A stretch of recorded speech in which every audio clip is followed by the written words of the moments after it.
Cześć wszystkim! Kiedy myślimy o magicznych zwierzętach, pewnie najpierw pomyślimy o smokach, a zaraz potem o jednorożcach. I chociaż te pierwsze wciąż są jeszcze czadowe, tak jednorożce to już raczej przeżytek. Są nudne i nikt się już nimi nie jara. Może dlatego, że teraz na czasie są lamy z rogami, czyli lamorożce. I jest nawet kolorowanka dla dzieci, która jest jednocześnie komiksem. I tutaj zadałam sobie pytanie, czy dorosły jest w stanie pokolorować kolorowankę dla dzieci w taki sposób, że przestanie ona wyglądać jak produkt dla młodszych? Challenge accepted! Może kojarzycie, zrobiłam kiedyś odcinek o tym, że dziecięce bazgroły przerobiłam na dzieło sztuki. Ale wtedy koncepcja była trochę inna. Wtedy mogłam nanieść kontur na plamy i bazgroły, czyli za pomocą konturu mogłam sprawić, że ten rysunek wyglądał lepiej. A tutaj kontury mam już gotowe i muszę wypełniać kolorem kształty, które są uproszczone i pozbawione szczegółów. Spróbuję pokolorować pierwszą stronę kolorowanki i nadać jej jak najbardziej dojrzały wygląd. Czyli przede wszystkim muszę sprawić, żeby kolory nie były takie zwyczajne, typowe. Muszę wymyślić coś ambitnego, bawić się światłem, a na dodatek muszę dodać jak najwięcej szczegółów.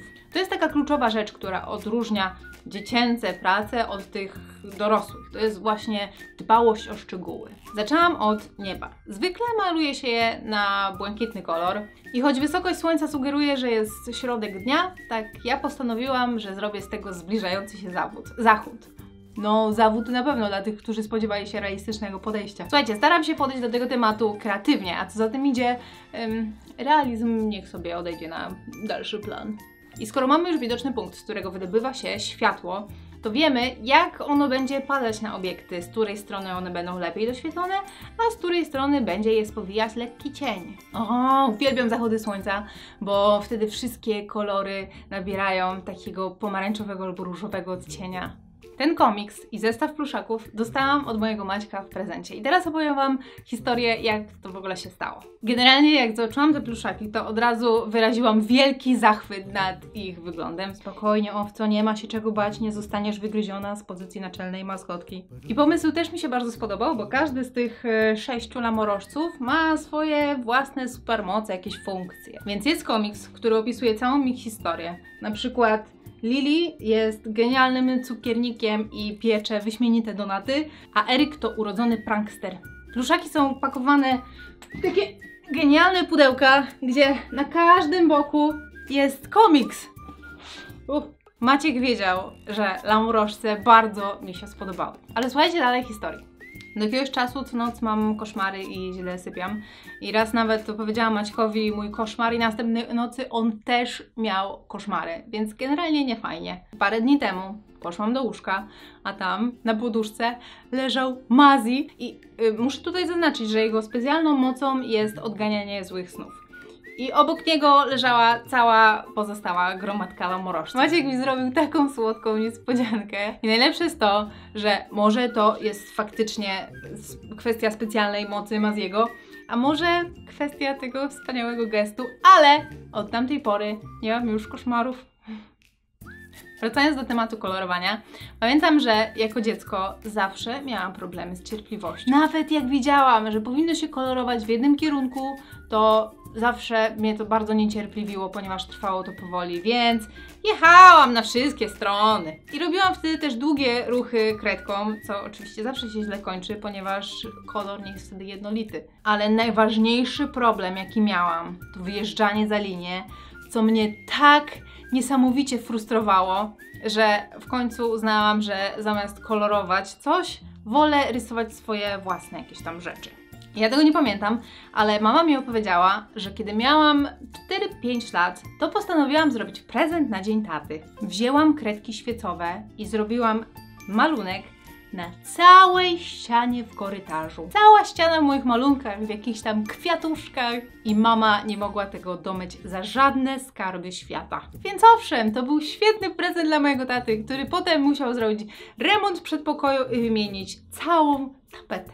Jak się okazało, to nie była jedyna historia z moich artystycznych wyczynów. Wychodzenie poza schematy jest chyba wyryte w mojej duszy, ponieważ nawet rysowanie na kartce uznałam za zbyt nudne dla mnie. Mama mi powiedziała, że z wielkim zamiłowaniem malowałam po biurku, co doprowadzało do szału moją siostrę, gdyż miałyśmy wspólne biurko, a właściwie raczej to było jej biurko, z którego tylko mogłam czasami korzystać. Ale w pewnym momencie rodzice znaleźli rozwiązanie i zaczęli kupować mi takie wielkie kartki, które były kalendarzo-notatnikiem, coś takiego. Kładło się je na biurku i one zajmowały całą przestrzeń. Więc dzięki temu nie miałam jak niszczyć biurka. Ale pamiętam to do dzisiaj, bo naprawdę uwielbiałam na nich rysować. Były takie ogromne i mnóstwo tam rzeczy dziubdziałam. Naprawdę pamiętam to. Ale myślicie, że to koniec? O nie, jest więcej. Miałam może z 8 lat, kiedy zobaczyłam w telewizji program albo jakiś film o hinduskich tatuażach. Tak więc mama, wróciwszy z pracy, zastała mnie w stanie wytatuowanym. Otóż naniosłam mazakami na ręce mnóstwo jakichś tam kropek, wzorków. Taki sobie zrobiłam tatuaż. Och, jaka dumna byłam z tego upiększenia. Trochę mniej byłam dumna z tego później, kiedy darłam mordkę, jak mama usuwała pumeksem mazaczki z moich rąk.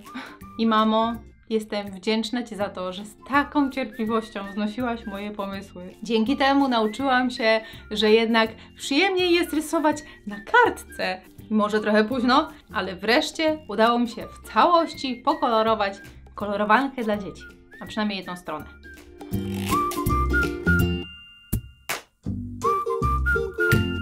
Teraz przyniosę się na tablet i pokoloruję kadr z kolorowanki digitalowo. Pytaliście mnie, jakiego programu używam i dzisiaj zdradzę tą tajemnicę. Jest to Procreate. Bardzo fajna aplikacja, na dodatek niedroga, bo kosztuje tam około 50 zł, tylko że jest dostępna wyłącznie na iPady.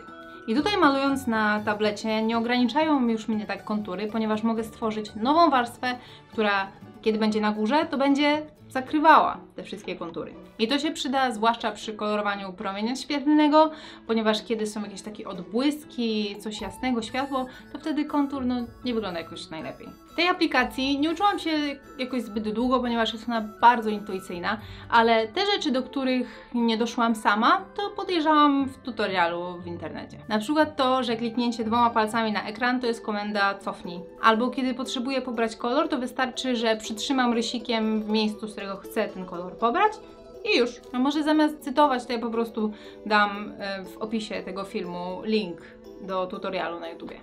Lamorożce to jest projekt Maćka i jego zespołu. Ja byłam świadkiem powstawania tego całego świata lamorożców i chociaż sama nie brałam w tym udziału, to czasem byłam świadkiem, kiedy spotkania na ten temat miały miejsce pod moim dachem. Czułam się wtedy jak taka mała dziewczynka, bo wszyscy siedzieli przy stole i dyskutowali, a ja sobie siedziałam na kanapie i grałam w gry.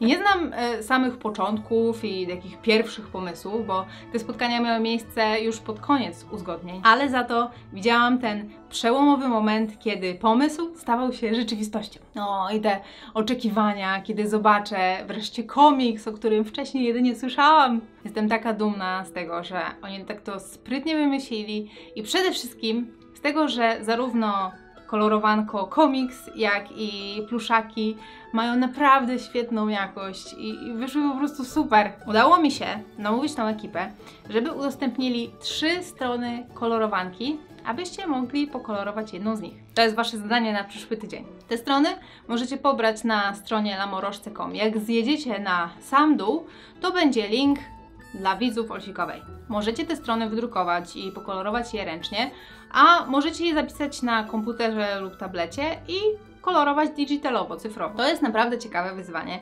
ponieważ trzeba ruszyć głową i bardzo rozruszyć swoją wyobraźnię, bo trzeba wymyślić szczegóły tam, gdzie ich nie ma. Nieraz się przekonałam, że potraficie być naprawdę kreatywni, dlatego nie mogę się doczekać, aż zobaczę, co wymyśliliście tym razem. Gotowe prace wysyłajcie mi na maila na adres olsikowa@gmail.com i nie zapomnijcie się podpisać. A tutaj są prace, o które prosiłam w poprzednim odcinku, czyli Wasze pokoje z jakimś tam magicznym akcentem. Jestem bardzo wdzięczna, że bierzecie udział w tych moich wyzwaniach i dajecie się w ten sposób jakoś tam rozruszać. Czasem może właśnie wyjść ze swojej strefy komfortu, czyli przestać rysować cały czas to samo. To właśnie takie próbowanie czegoś nowego najbardziej nas rozwija. No dobra, my widzimy się za tydzień w czwartek o 17:45. Trzymajcie się i pa pa pa pa!